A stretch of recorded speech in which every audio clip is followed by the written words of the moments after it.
Alright, give me a second. Yay! Okay, I found it. Check.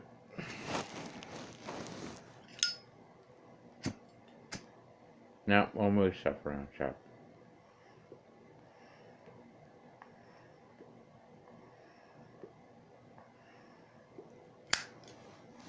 Alright, let me check.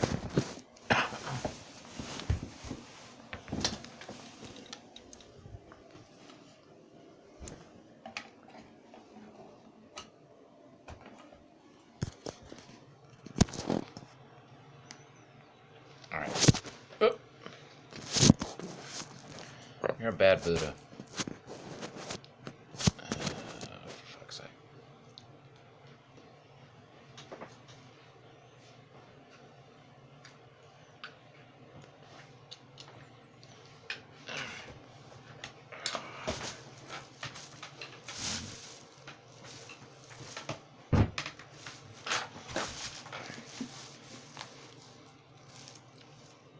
Don't judge.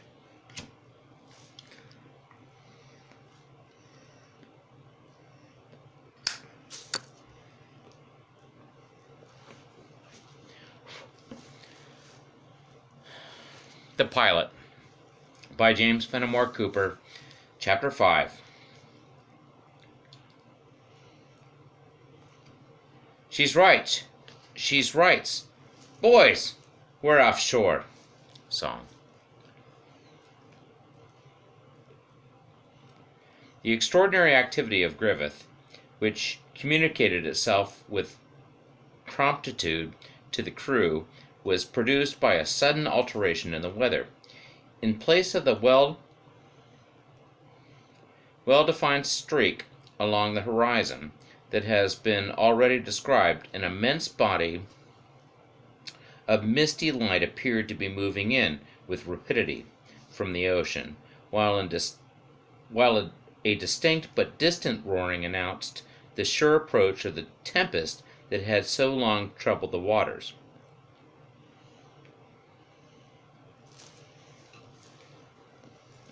Even Griffith, while thundering his orders through the trumpet and urging the men by his cries to expedition, would pause for instants to cast anxious glances in the direction of the coming storm, and the faces of the sailors who lay on the yards were turned instinctively towards the same quarter of the heavens, while they knotted the reef points or passed the gaskets that were to confine the unruly canvas to the prescribed limits. Good stuff, don't you think? The pilot alone, in that confused and busy throng, where voice rose above voice and cry echoed cry in quick succession, appeared as if he held no interest in the important stake. With his eyes steadily fixed on the approaching mist, and his arms folded together in composure, he stood calmly waiting the result. The ship had fallen off with her broadside to the sea, and was become unmanageable, and the sails were already brought into the folds necessary to her security, when the quick and heavy fluttering of canvas was thrown across the water, with all the gloomy and chilling sensations that such sounds produce, where darkness and danger unite to appall the seaman.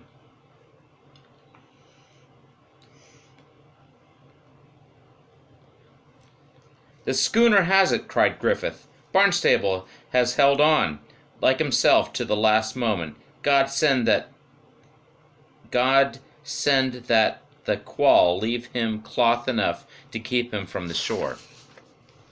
"His sails are easily handled," the commander observed, "and she must be over the principal danger. We are falling off before it, Mr. Gray.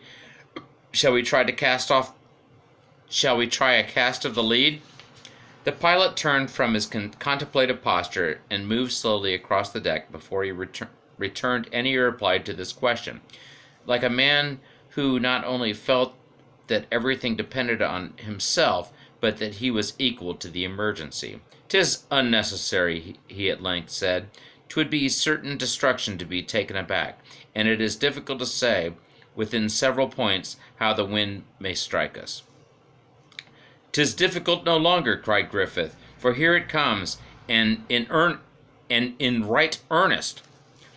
The rushing sounds of the wind were now indeed heard at hand, and the words were hardly past the lips of the young lieutenant before the vessel bowed down heavily to one side, and then, as she began to move through the water, rose again majestically to her upright position, as if saluting, like a courteous champion, the powerful antagonist with which she was about to contend. Not another minute elapsed before the ship was throwing the waters aside with a lively progress, and, obedient to her helm, was brought as near to the desired course as the direction of the wind would allow. The hurry and bustle on the yards gradually subsided, and the men slowly descended to the deck, all straining their eyes to pierce the gloom in which they were enveloped, and some shaking their heads in melancholy doubt, afraid to express the apprehensions they entertained. All on board anxiously awaited for the fury of the gale, for there were none so ignorant or inexperienced in that gallant frigate as not to know that as yet they only felt the infant efforts of the wind. Each moment, however, increased in power, though so gradual was the alteration that the relieved mariners began to believe that all their gloomy forebodings were not to be realized. During this short interval of uncertainty, no other sounds were heard than the whistling of the breeze as it passed quickly through the mass of rigging that belonged to the vessel, and the dashing of the spray that began to fly from her bows like the foam of a cataract. "It blows fresh," cried Griffith, who was the first to speak in that moment of doubt and anxiety, "but it is no more than a crapful of wind after all. Give us elbow room and the right canvas, Mr. Pilot, and I'll handle the ship like a gentleman's yacht in this breeze." "Will she stay, think ye, under this sail?" said the low voice of the stranger. "Shall we do all that?" "She will do all that man in reason can ask of wood and iron," returned the lieutenant. "But the vessel don't float the ocean that will tack under double-reefed topsails alone against a heavy sea. Help her with this courses, Pilot, and you shall see her come round like a dancing master." "Let us feel the strength of the gale first," returned the man who was called Mr. Gray, moving from the side of Griffith to the weather gangway of the vessel, where he stood in silence, looking ahead of the ship, with an air of singular coolness and abstraction.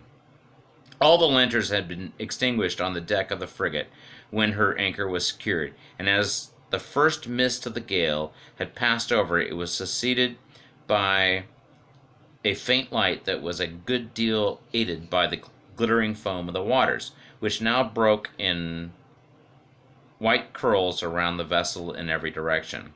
The land could be fairly discerned, rising like a heavy bank of black fog above the margin of the waters, and was distinguishable from the heavens by its deeper gloom and obscurity. The last rope was coiled and deposited in its proper place by the seamen. For several minutes, and the stillness of death pervaded the crowded decks.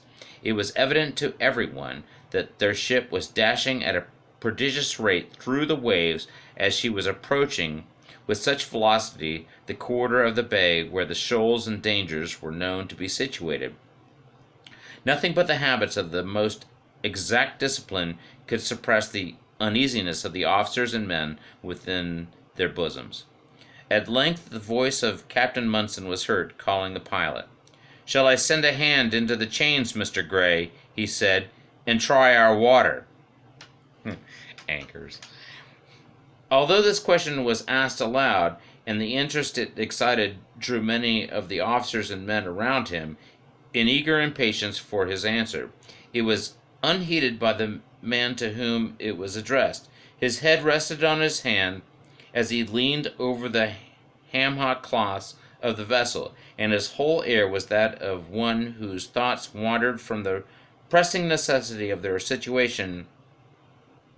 Griffith was among those who had approached the pilot, and after waiting a moment, from respect, to hear the answer to his commander's question, he presumed on his own rank, and leaving the circle that stood at little distance, stepped to the side of the mysterious guardian of their lives. "Captain Munson desires to know whether you wish to cast of the lead," said the young officer, with a little impatience of manner. No immediate answer was made to this repetition of the question, and Griffith laid his hand unceremoniously on the shoulder of the other, with an intent to rouse him before he made another application for a reply. But the convulsive start of the pilot held him silent in amazement. "Fall back there," said the lieutenant sternly to the men who were closing around them in a compact circle. "Away with you to your stations, and see all clear for stays." The dense mass of heads dissolved at this order, and the water of the waves commingling with the ocean, and the lieutenant and his companions were left by themselves. "This is not a time for musing, Mr. Gray," continued Griffith. "Remember our compact, and look to your charge. It is not time to put the vessel in stays. Is it not time to put the vessel in stays? And what are you dreaming?" The pilot laid his hand on the extended arm of the lieutenant and grasped it with a convulsive pressure as he answered, "'Tis a dream of reality.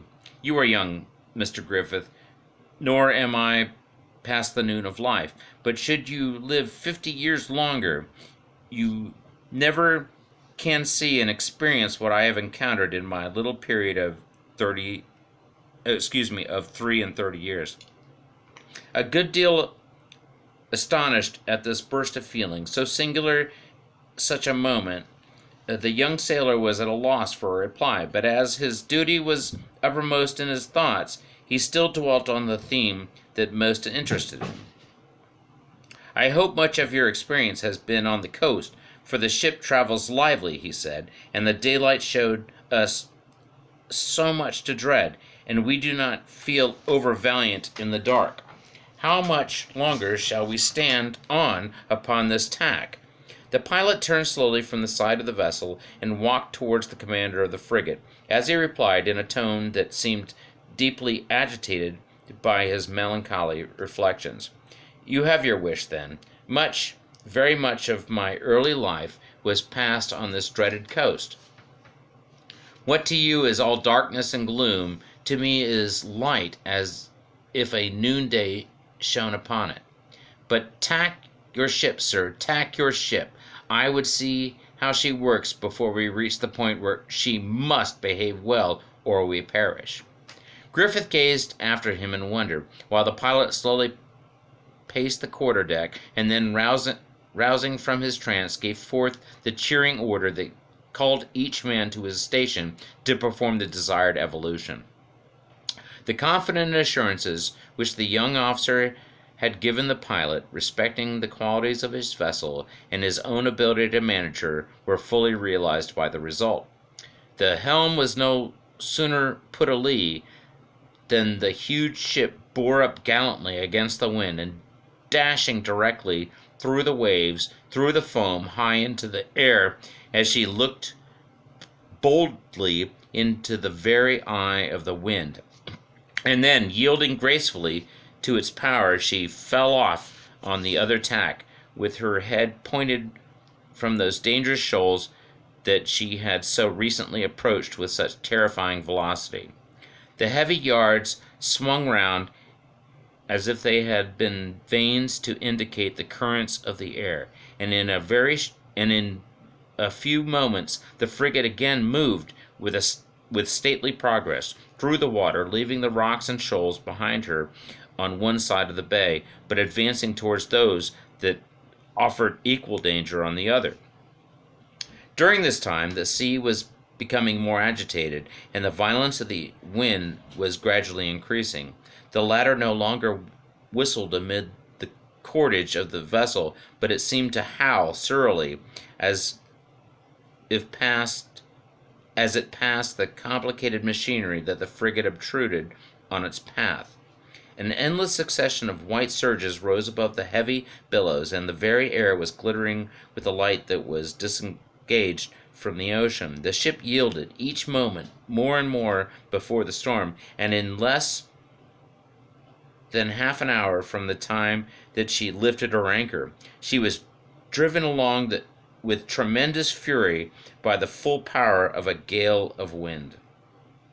Still, the hardy and experienced mariners who directed her movements held her to the course that was necessary to their preservation. And still Griffith gave forth, when directed by their unknown pilot, those orders that turned her in the narrow channel where alone safety was to be found. So far, the performance of his duty appeared easy to the stranger, and he gave the required directions to those still calm tones that formed so remarkable a contrast to the responsibility of his situation. But when the land was becoming dim in distance as well as darkness, and the agitated sea alone was to be discovered as it swept by them in foam, he broke in upon the monotonous roaring of the tempest with the sounds of his voice, seeming to shake off his apathy and rouse himself to the occasion. "Now is the time to watch her closely, Mr. Griffith," he cried. "Here we get the true tide and real danger. Place the best quartermaster of your ship in those chains, and let an officer stand by him and see that he gives us the right water." "I will take that office on myself," said the captain. "Pass a light into the weather main chains." "Stand by your braces," exclaimed the pilot with startling quickness. "Heave away that lead." These preparations taught the crew to expect the crisis, and every officer and man stood in fearful silence at his assigned station, awaiting the issue of the trial. Even the quartermaster at the Kun gave out his orders to the men at the wheel in deeper and hoarser tones than usual, as if anxious not to disturb the quiet order of the vessel. While this deep expectation pervaded the frigate, the piercing cry of the leadsman, as he called, by the Mark 7, rose above the tempest, crossed over the decks, and appeared to pass away to leeward, borne on the blast like the warnings of some water spirit. "'Tis well," returned the pilot calmly. "Try it again." The short pause was succeeded by another cry, "And half 5. "She shoals," exclaimed Griffith. "Keep her a good full." "Aye, you must hold the vessel in command now," said the pilot, with those cool tones that are most appalling in critical moments, because they seem to denote most preparation and care. The third call, "By the deep fore," was followed by a prompt direction from the stranger to tack. Griffith seemed to emulate the coolness of the pilot in issuing the necessary orders to execute the maneuver. The vessel rose slowly from the inclined position into which she had been forced by the tempest, and the sails were shaking violently as if to release themselves from the confinement, while the ship stemmed the billows, when the well-known voice of the sailing master was heard shouting from the forecastle, "Breakers! Breakers! Dead ahead!" This appalling sound seemed yet to be lingering about the ship, when a second voice cried, "Breakers! On our lee bow!" "We are in the bight of the shoals, Mr. Gray," cried the commander. "She loses her way. Perhaps an anchor might hold her." "Clear away that best bower," shouted Griffith through his trumpet. "Hold on!" cried the pilot, in a voice that reached the very hearts of all who heard him. "Hold on everything!" The young man turned fiercely to the daring stranger, who thus defied the discipline of his vessel, and at once demanded, "Who is it that dares to countermand my orders? Is it not enough that you run the ship into danger, but you must interfere to keep her there? If another word—" "Peace, Mr. Griffith," interrupted the captain, bending from the rigging, his gray locks blowing about in the wind and adding a look of wildness to the haggard care that he exhibited by the light of his lantern. "Yield the trumpet to Mr. Gray. He alone can save us." Griffith threw his speaking trumpet on the deck, and as he walked proudly away, muttered in bitterness of feeling, then all is lost indeed, and among the rest the foolish hopes with which I visited this coast." There was, however, no time for reply. The ship had been rapidly running into the wind, and as the efforts of the crew were paralyzed by the extraordinary orders that they had heard, she gradually lost her way, and in a few seconds all her sails were taken aback. Before the crew understood their situation, the pilot had applied the trumpet to his mouth, and in a voice that rose above the tempest, he thundered forth his orders. Each command was given distinctly and with a precision that showed him to be a master of his profession. The helm was kept fast, the head yards swung heavily against the wind, and the vessel was soon whirling around on her heel with a retrograde movement. Griffith was too much of a seaman not to perceive that the pilot had seized, with a perception almost intuitive, the only method that promised to extricate the vessel from her situation. He was young, impetuous, and proud, but he was also generous. Forgetting his resentment and his mortification, he rushed forward among the men, and by his presence and example added certainly to the experiment. The ship fell off slowly before the gale, and bowed her yards nearly to the water, as she felt the blast pouring its fury on her broadside, while the surly waves beat violently against her stern, as if in reproach at departing from her usual manner of moving. The voice of the pilot, however, was still heard, steady and calm, and yet so clear and high as to reach every ear, and the obedient seamen whirled the yards at his bidding, in despite of the tempest, as if they handled the toys of their childhood. When the ship had fallen off dead before the wind, her headsails were shaken, her after yards trimmed, her helm shifted, before she had time to run upon the danger that had threatened, as well to leeward as to windward. The beautiful fabric, obedient to her government, threw her bows up gracefully towards the wind again, and as her sails were trimmed, moved out from amongst the dangerous shoals in which she had been embayed, as steadily and swiftly as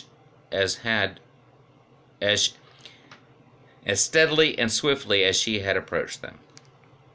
A moment of breathless astonishment succeeded the accomplishment of this nice maneuver, but there was no time for the usual expressions of surprise. The stranger still held the trumpet, and continued to lift his voice amid the howlings of the blast whenever prudence or skill required any change in the management of the ship.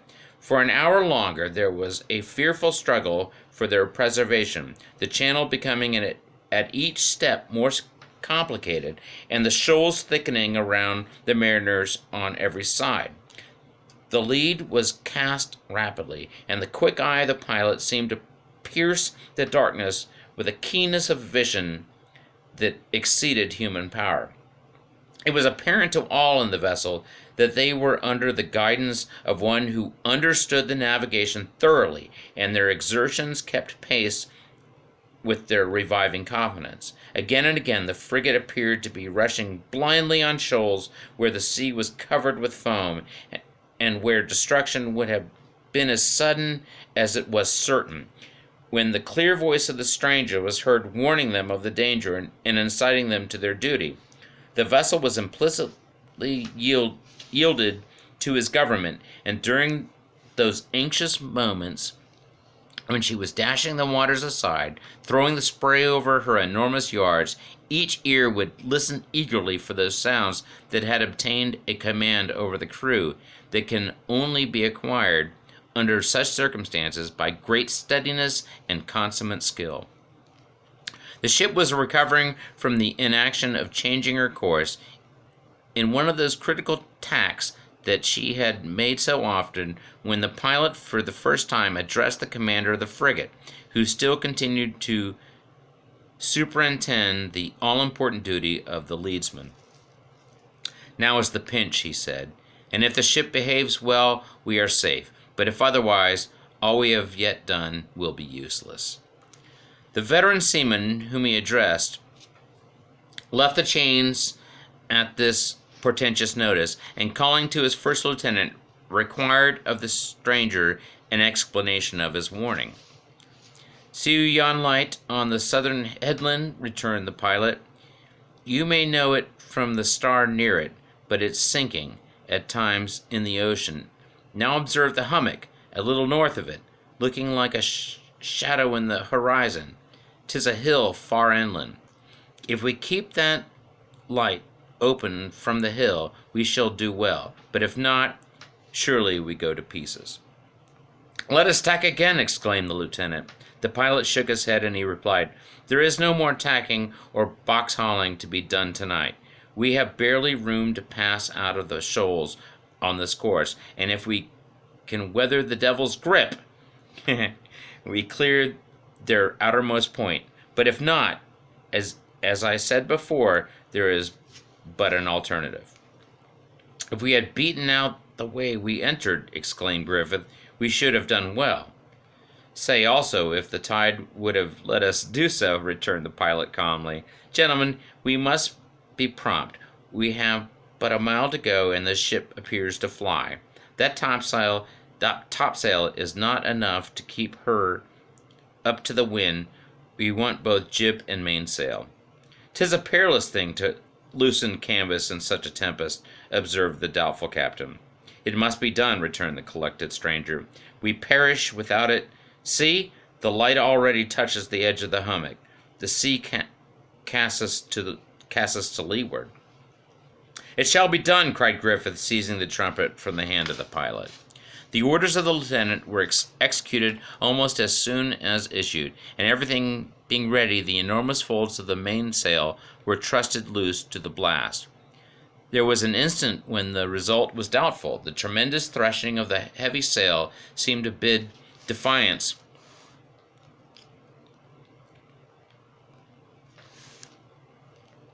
to all restraint, shaking the ship to her center. But art and strength prevailed, and gradually the canvas was descended, and bellying as it filled, was drawn down to its usual place by the power of 100 men.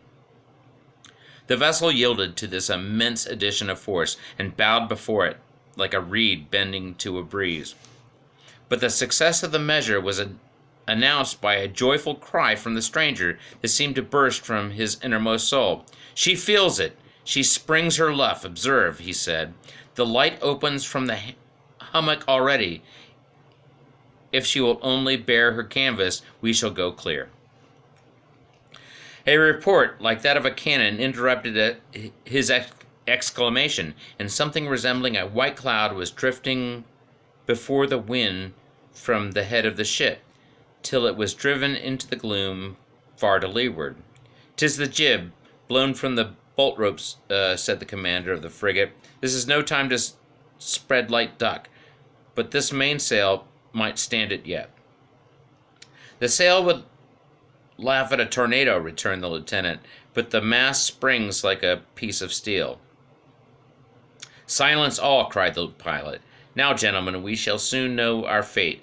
Let her luff. Luff you can."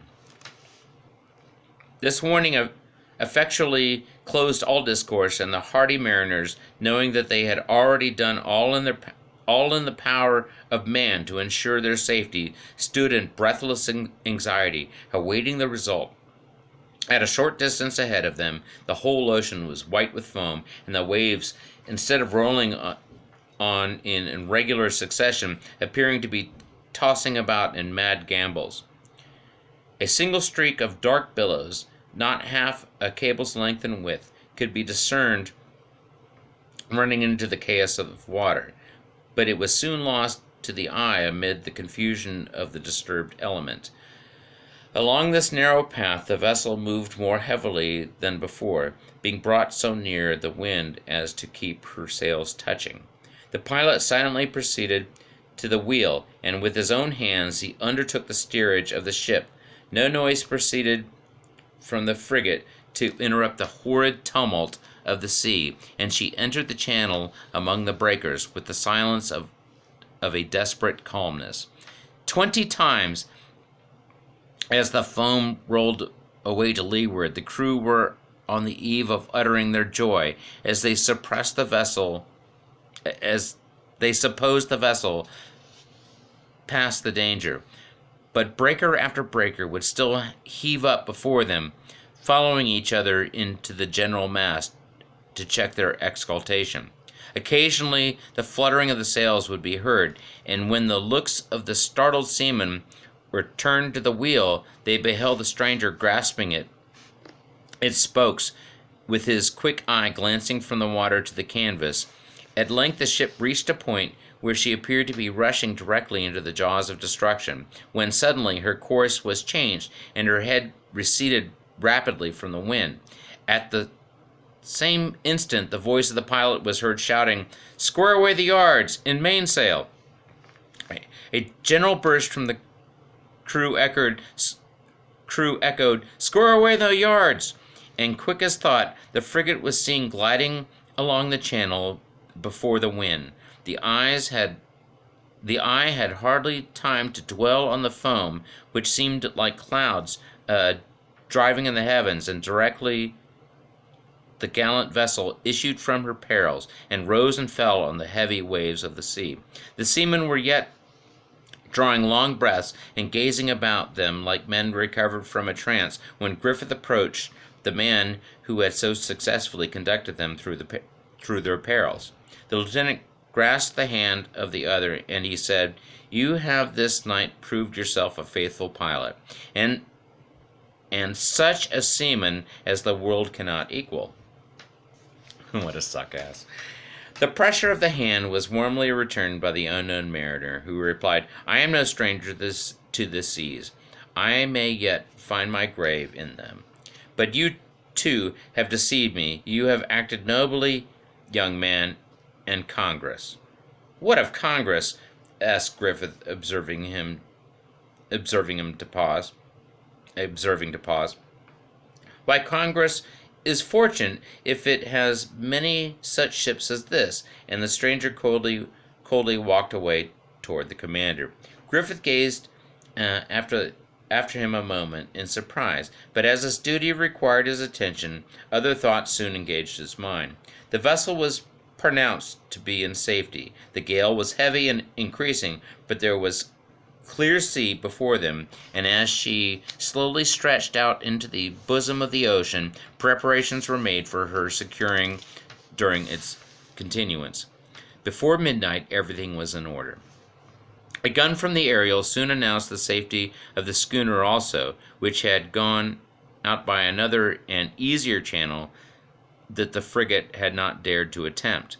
When the commander directed the usual watch to be set, and the remainder of the crew to seek their necessary repose, the captain withdrew with the mysterious pilot to his own cabin. Griffith gave his last order, and renewing his charge to the officer, instructed with the care of the vessel.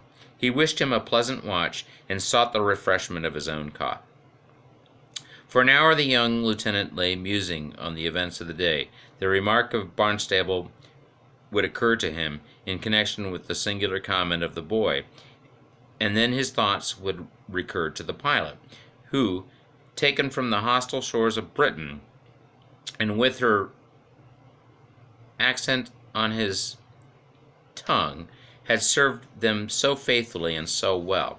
He remembered the anxiety of Captain Munson to procure this stranger at the very hazard from which they had just been relieved, and puzzled himself with the conjecturing why a pilot was to be sought at such a risk. His more private feelings would then resume their sway, and the recollection of America, his mistress, and his home mingled with the confused images of the drowsy youth.